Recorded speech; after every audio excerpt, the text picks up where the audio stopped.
West Belfast is home to 27-year-old professional boxer Caoimhin Agyarko. Making his mark on the Irish and international boxing scene, Caoimhin is known for his sharp footwork, fierce combinations and undefeated record. From fighting under Eddie Hearn's matchroom banner to rising through the middleweight ranks, I caught up with Caoimhin in West Belfast to talk about the world of professional boxing, his personal journey and becoming one of Ireland's most exciting boxing talents.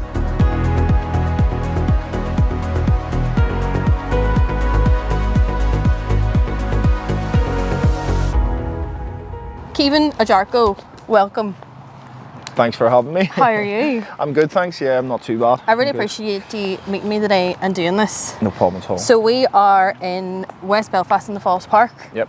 And this is where you're from, is that correct? Yes, so literally just over the walls over there, my family and stuff are from Turf Lord, so my boxing club and stuff, yeah, so I'm very local to here. Yes, yeah. Very good.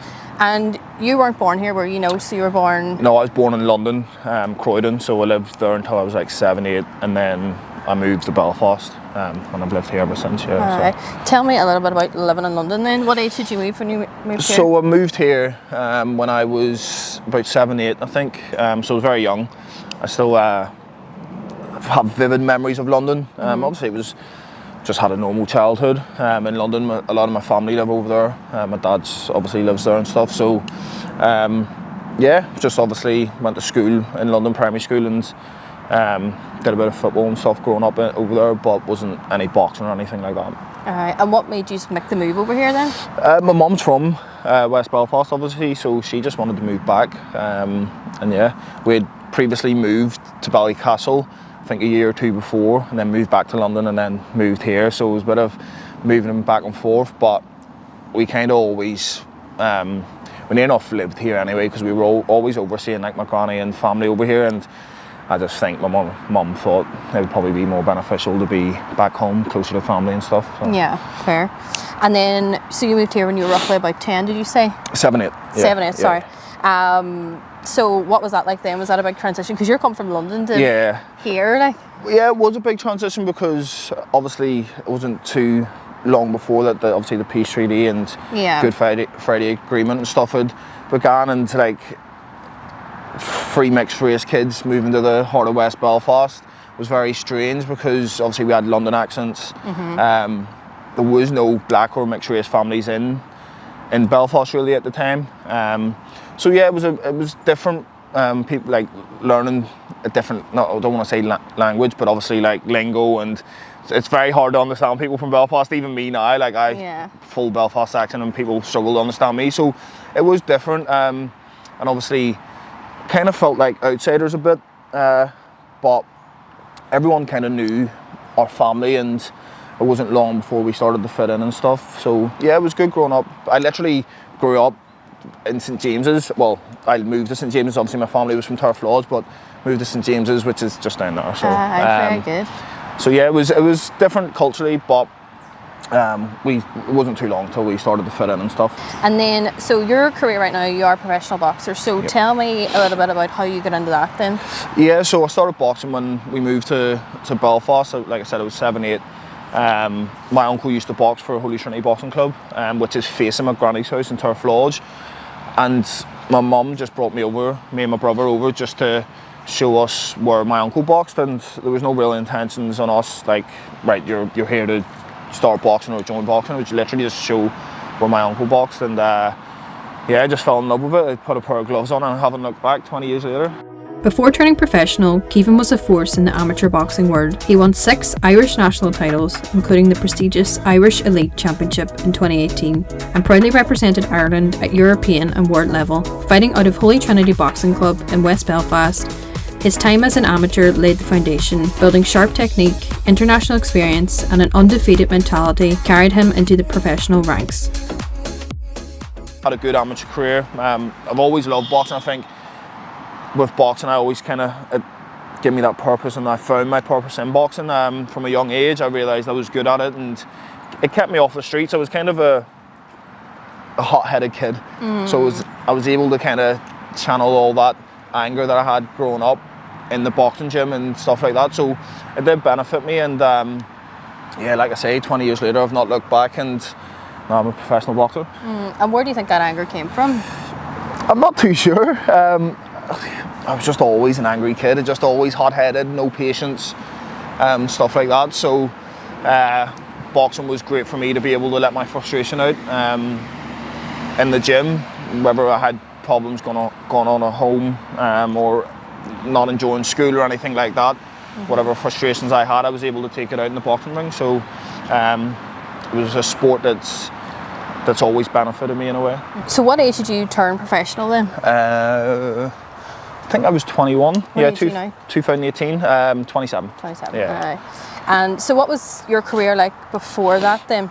I had a very good amateur career, so I won 6 national titles, multiple interim and Ulster titles, boxed for Ireland in the Worlds and Europeans as an amateur. And then I fought on this thing called WSB, which isn't a thing anymore, but it was like a competition that was like semi-pro, but it was like a pro rules, but it was still an amateur format, if that makes sense. And it kind of, once I fought in that and I'd won my first fight, it kind of gave me that itch to turn professional, because I always had a kind of a professional style. It's very strange when I say that to people, they're like, how do you mean you had a professional style? Amateur boxing and professional boxing are completely 2 different sports, even though it's just boxing. The styles are very different. One's very high paced, the other's slow paced. Professional boxing is about kind of hurting your opponent more so and getting knockouts and like that, stuff like that. But amateur boxing is like point scoring, trying to hit and not be hit, and kind of fighting at a very high tempo. So I was always suited to the pro game. And after having that WSB fight, I realised that I think it's time to turn professional. I'd kind of achieved everything I wanted to, other than going to the Olympics in the amateurs, and turn pro.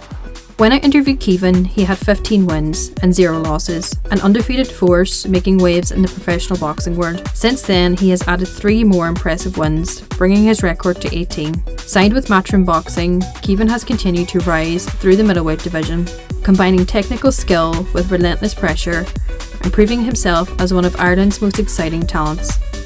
Do you think here in Ireland that there seems to be a lot of success with boxing, with it being such a small, even in the north itself, there is a lot of successful boxers? Why is that, do you think? I just think the fighting Irish, isn't it?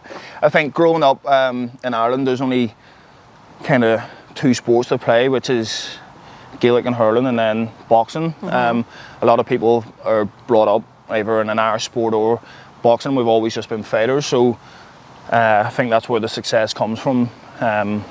A lot of people will put into boxing at a young age, and some do well, some don't. And Belfast in Northern Ireland's a great fight, like Belfast especially is a great fighting city. So that's why there's a lot of young talent, or a lot of talented fighters coming out of Belfast at the moment.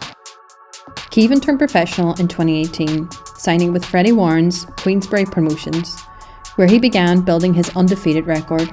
In 2021, he made the big move to Eddie Hearn's Matchroom Boxing, stepping onto a global stage with fights broadcast on DAZN. The switch marked a new level in his career.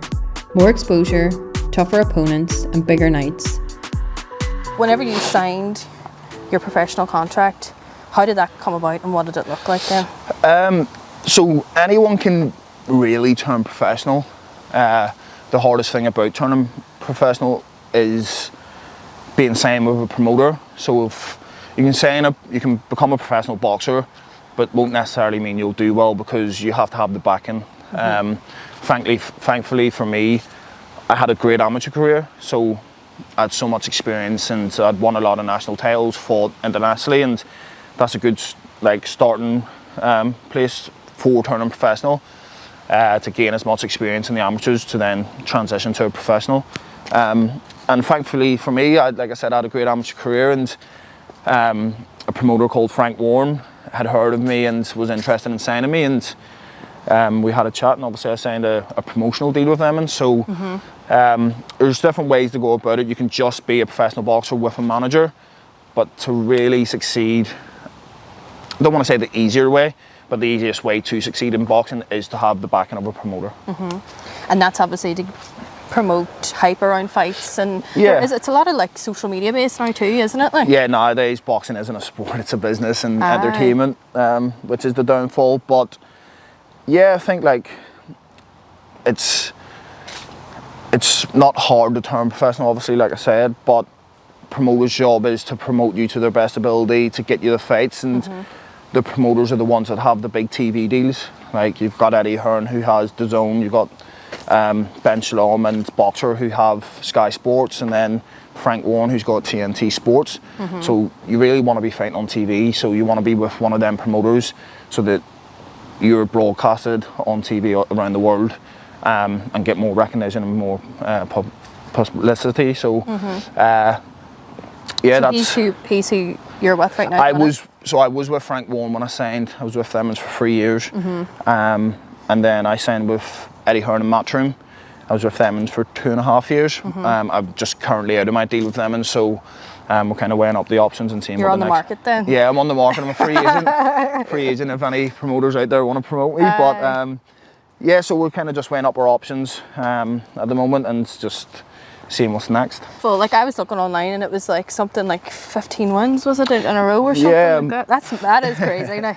Yeah, I'm 15-0, so obviously undefeated. I've won 3 titles and I'm ranked number 10 in the world, and I'm top 10 in Europe. So yeah, I'm in a great position to sign with a promoter if they came knocking. But like I said, we're just kind of weighing up the options at the moment and seeing what the next move is. I spoke with Caoimhin about what it's like to be a mixed-race athlete in the world of boxing here in the north of Ireland.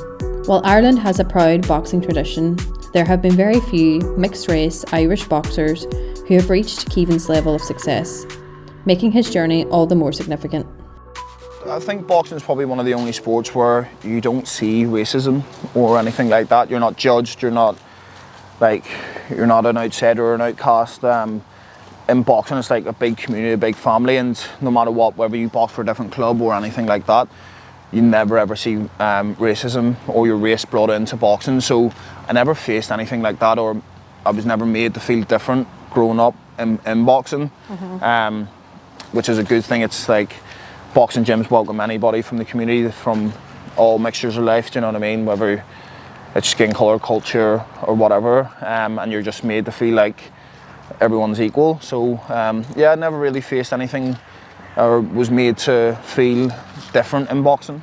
That's good, because like when we were talking in the context of Irish sport, if you look at the GAA, there's obviously been people within that sport that have faced a lot. So I'm quite surprised at that. That's a good thing though. No, yeah, it's a good thing. I've always said that no matter, like, especially with Holy Trinity, the amateur gym that I boxed for, like there was people, there was Chinese, there was travellers, black, white, there was Catholic, Protestant, and as soon as you come through them doors, it's all about boxing, nothing else mattered, and you weren't made to feel different. And that was a great thing about Holy Trinity, is that the coaches didn't care where you were from. You were here to, they help people come off the streets and keep kids off the streets and try and give them a purpose and teach them about discipline and dedication, as well as becoming a boxer.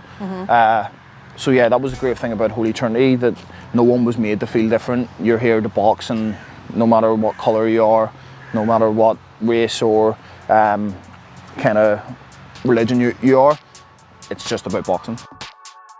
Holy Trinity Boxing Club, based in West Belfast, is one of Ireland's most iconic boxing gyms. Founded in the 1960s, it has produced a remarkable number of champions, including world title holders and Olympic medalists. The club is known for its tough training and strong community spirit, shaping fighters both inside and outside the ring. Boxing stars like Carl Frampton began their journey here, carrying on the proud and powerful legacy of Holy Trinity. Today, the club remains a cornerstone of Belfast's sporting culture, continuing to develop the next generation of boxing talent. What does your kind of training week look like before a game then? A game? What am I on about? A fight. A match or a fight?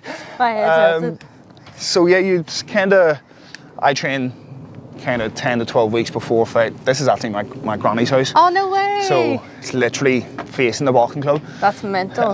She still live there? She doesn't know my uncle lives there. My granny unfortunately has passed away by now, but he still lives there, so the house is still in the family. Oh, that's class. But yeah, I train 10 to 12 weeks before fight over in Liverpool. You're training twice, 2-3 times a day. Obviously dieting. Normally, so Monday, Wednesday and Friday, I would have running in the mornings, boxing in the mornings, and then running in the evenings, whether it's a long run, sprints, or track work or something like that. And then Tuesday and Thursday, you would have boxing and strength and conditioning work. So yeah, that's just a typical week, and then on the weekends you'd be resting. So this is the boxing club, sorry. Oh, no way. All right, cool. So we're outside here. I'm going to show everybody. It's closed, otherwise we'd be going in, wouldn't we? There's a photo of me there with an afro in the middle.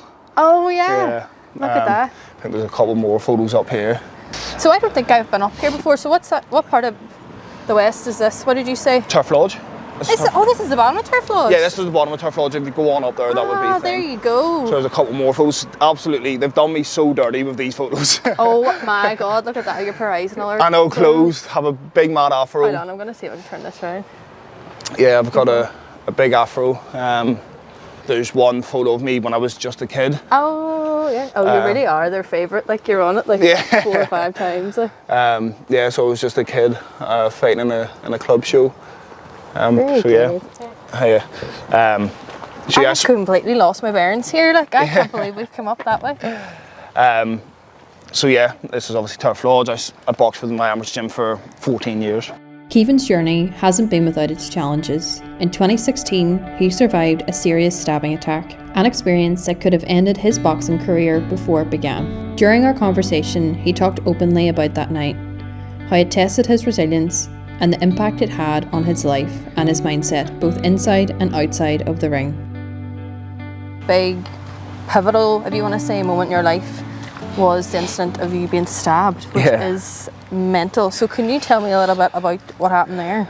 Yeah, so I just won a gold medal out in Paris in a tough multi-nation tournament. Obviously I'd come home and I was out celebrating, but I wasn't drinking or anything like that. As I was fighting, I was meant to fight against America the week after. And yeah, I was just out in a club. I'd left early and I went round to McDonald's and just a group of lads, about 30 lads, started an argument. And obviously as a boxer, you have a bit of pride and ego and you're not going to let anybody disrespect you or talk down to you. So I just asked what the problem was, and one thing led to another. Got into obviously an argument, heated argument, and next thing everything's kicked off, and yeah, there was just a load of fighting. There was about 200 people in town that night, and it was me against 30, and thankfully there was people. We'll walk up this way. There was people that I knew or knew of me in the city centre at the time, and kind of had helped or jumped on, and yeah, I was with an ex-girlfriend at the time, and obviously I was fighting and she had pulled me off one of the boys, and then she had realised that I had been stabbed. Obviously I didn't feel anything, I didn't know, and as a boxer whenever she had said my face was in a bad way, I'm just thinking, listen, I've been punched or something like that, I've got a black eye or a little cut or something. I didn't know the extent of the injury, and the cops and stuff and the ambulance had came. I was just like, what's all this? And what way did they stab you with a bottle, was it? No, I don't know, because they were never found or anything, but it wouldn't have been a knife because there would have been a lot more damage. A bottle, it would have been jaggered. So it was more than likely a Stanley blade because it's just a clean cut. Yeah. So yeah, the police and ambulance had came, and I was like, what's all this fuss about? Like, I'm fine, I'll just go home, I didn't feel any pain. And I'd said to the police at the time, they were like wrapping me up in the first aid kit that they had, waiting on the ambulance, and I was like, listen, I'll go home and stick a plaster on, it's not a big deal. And the police officer laughed at me and was like, it's more than a plaster you're gonna need. And then I realised, right, I've clearly been stabbed or something and I'm in a bad way, because no one actually had told me that I'd been stabbed at the time.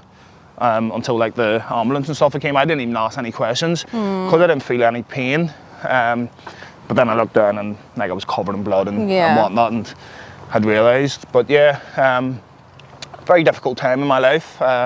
Obviously you don't want to get stabbed ever. And I was an inch from death, and I was an inch from bleeding out in 12 seconds, so I count my blessings, and I'm very lucky. Like? So you can see it there obviously on the side. So was it an inch obviously down into your neck then? An inch lower, and it would have hit my jugular. And I'd have been TD bred, but thankfully I'm still here. Oh my God. So you must have to do you have to watch that then with taking hits to the face? It's okay? No, it's okay. Obviously I'd got a thing called microsurgery, and they had said, listen, it'll never, once you give it the healing time, it'll never ever open up again. Because obviously that was a concern for me. Can I still box? Can I get back to boxing? But yeah, I had to take a couple months off, and like I had to go back to plastic surgeons, and because it was like keloid scarring. So it was either get surgery again or get a steroid injection to help bring it down, and thankfully the steroid injection helped it. But yeah, obviously a difficult time in my life, and thankful to still be here. 100%. So what stage in your boxing career did that kind of happen then? Just before I turned professional, so a year before I turned pro. It was 2017, 1st of May. So like I said, I'd just won a multi-nation tournament. I think I'd won 5 national titles at the time, so I was obviously well on in my career, and I was doing well and climbing up the ranks, and then my career kind of got halted by that.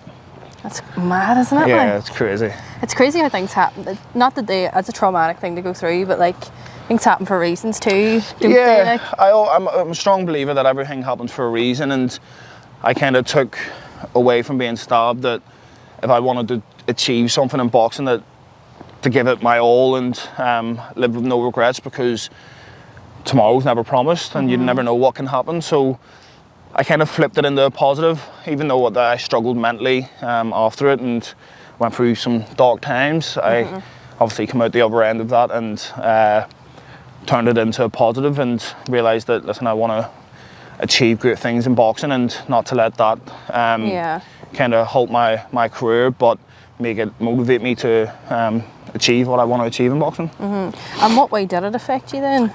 Obviously mentally, it affected me a lot, because like I become very paranoid. Like I wouldn't go into town, city centre. I still haven't been back to the McDonald's that had happened outside. Have you not? No. 7 years later. And yeah, like just going through, like not knowing who it was and why they done it. So yeah, I hit rock bottom at a stage and struggled a lot with my mental health, but thankfully I had the right people around me, friends and family, and went and got professional help and come out the other end of it. So yeah, it was, I see it as a blessing in disguise. I think it's made me a better person, it's made me a better athlete and boxer, and I've learned from that lesson. And nobody, so was there any like CCTV footage? There was CCTV, but unfortunately for me, it happened through or behind a big pillar. So the camera didn't actually catch who it was. And then I feel like the justice system didn't do me any service. They'd kind of flipped it because there was no one to blame. Because I was fighting that night and I'm a boxer. They were like, well, if we're not doing anybody. So first of all, they weren't doing anyone with attempted murder. It was going to be GBH with intent, which is crazy. But they said, if you want to proceed with this, we will have to charge you with a fray because you were fighting. I was like, I was defending myself because I got hit with a glass bottle first. I've never been dropped in boxing or outside of boxing. Like I've never been dropped or anything like that. And when I got hit with a glass bottle, obviously I dropped and hit my head off the ground, and I remember being like, if I stay down here, I'm dead. Like they're just going to kick the head of me. So I need to get up. I got up and I chased the guy, and because I got up and chased the person, I'm not seen as an innocent party, which is insane, because if I walk away, they're going to just attack me, which they did in the first place.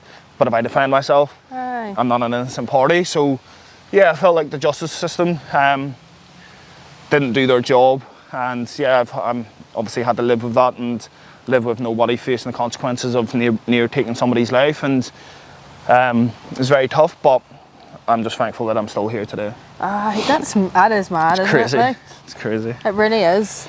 So thank God you're okay. Like, Yeah, no, you can't see it there. Like, yeah, do of you know course, what I mean?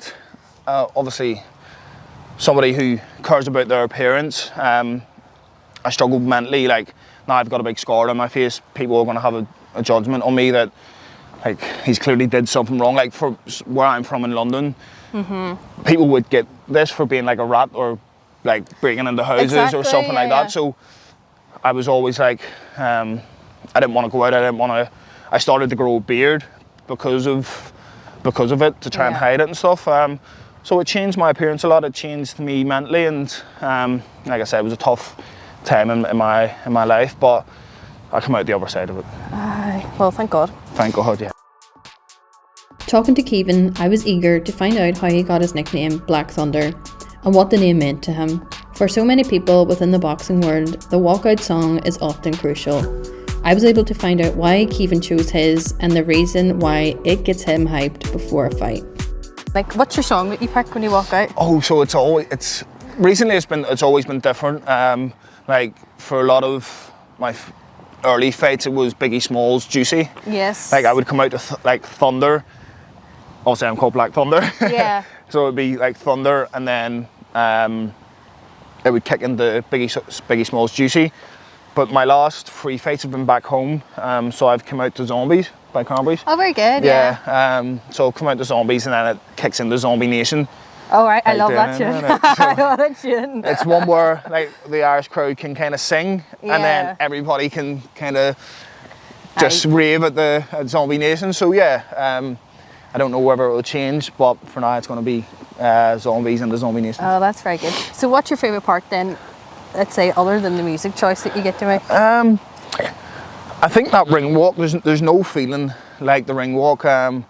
Especially I fought here in December. It was my biggest fight to date, a fight that I was an underdog in, and a lot of people doubted me, but I was back home in my home city fighting in front of 10,000 people on a massive card, and just walking out and hearing the noise and everybody getting behind me and cheering. There is honestly no feeling like that. It's the best feeling in the world. And then obviously, I think, other than that, I think the best feeling in the world in boxing is getting your hand raised. Do you know what I mean? Because after it's all said and done and you get your hand raised, it was like the sacrifices and the training camps and the dieting and taking the punches and sparring and putting your body through hell throughout training camps was all worth it, because now you've just won, and yeah, it's a great feeling after. And then why did you go with the name Black Thunder then? So one of my friends, I always said growing up that I never wanted a boxing name unless it was an original, and so I never had a boxing name. But then after my WSB fight,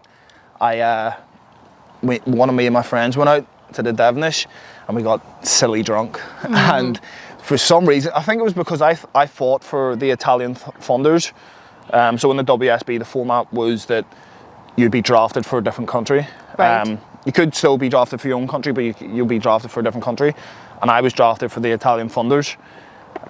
So I think that my mate just got drunk and just started calling me Black Thunder that night. Oh, stop. And as soon as he said it, I looked at him and was like, that's going to be my name. And I was silly drunk. I couldn't remember it. I couldn't believe that I remembered it the next day, but I was like, that is going to be my boxing name, and it's just stuck. That's a great moment, like. Yeah, I know, and it's obviously an original name. No one's ever in boxing had it before, and it's just stuck ever since. Caoimhin's advice for young fighters is to stay focused, work hard, and never underestimate the power of belief. Looking ahead, he's determined to keep climbing the ranks, chasing world titles, and inspiring the next generation. So, in terms of boxing, so you're kind of in a transition phase right now then, so you're looking to be signed again. Yeah. So what is the plans then now for the next couple of years? Just keep on climbing the ranks. I'm world ranked number 10 in the world, so obviously the goal is to become the first Black Irish world champion, and I feel like within the next 2 years I'll do that. So it's just about getting the fights and improving myself. And what would you say to anybody that is looking to get into boxing? Like, you must have a lot of people from Belfast, West Belfast, that look up to you big time. But for somebody that maybe doesn't interact with you or is in more of like a rural kind of local club, what would your advice to them be coming up? I always say to people, just control the controllable. Don't overthink things. Don't make situations harder. Like, if you can't control it, don't stress about it. So in the sense of like people, a lot of amateurs or young fighters stress about who they're fighting or something like that, but there could be 30 people in your weight class. Don't worry, focus on one person, control the controllable, wait until the draw is made, and whoever you're fighting, there's nothing you can do about it. But I would always say just train as hard as you possibly can, always look for ways to improve, and just stay dedicated to the sport, and it will be rewarding. I think in life, if you don't try and don't give it your all, you probably will live with regrets later on in life, and that's something that I don't want to do. I don't want to live with regrets. So like I said, I want to be the first Black Irish world champion, and for me to do so, I've had to sacrifice a lot of things, and one of them things is being away from my comfort zone, being away from my friends and family, living in a different country, being away from my girlfriend and stuff like that for long periods of time, 4 or 5 months at a time, and it does get very lonely and it's very hard. So I've always said though that to achieve the dream that I want to achieve, I have to make these sacrifices. So I think in life you just have to make the sacrifices, and my advice to myself is shoot for the stars, make the sacrifices, continue to make the sacrifices, and yeah, just one foot in front of the other every day, 1% at a time, improving, and I'll get to where I want to be. Brilliant. Well, thanks very much. No problem at all. Right, thanks folks, very much. See you later. See you. Bye.